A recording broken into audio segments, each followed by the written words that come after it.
दिनटी थिला 13 जनवरी जी थिला मो चाचार birthday. Happy birthday to you chacha. मैं भाबुथिबे ये किए ये होची मो छोट बेलर सांग सह मु केते माड़ गोड़ हेइची रास्ता रे गड़ी जाइचु आमे चुट्टी भिड़ा भिड़ी हेइकी तथापि भी सकाळु को आमे जोआ को सेया पुणी सुभद्रा आसे जिबा सुभद्रा आसे या करबा। इवन मो स्कूल रे फंक्शन भी हेले तू मिसुन त मु भी मिसबेनी एई जांक तो छाड़ंती से कथा।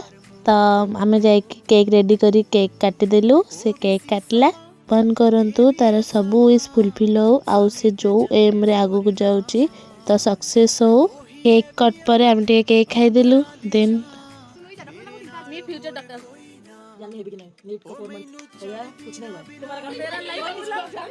मजा मस्ती पर आमे चाउमिन खाई देथिलु हैरी पॉटर देखिकी तापरे मो घर को पळे आस्थिली।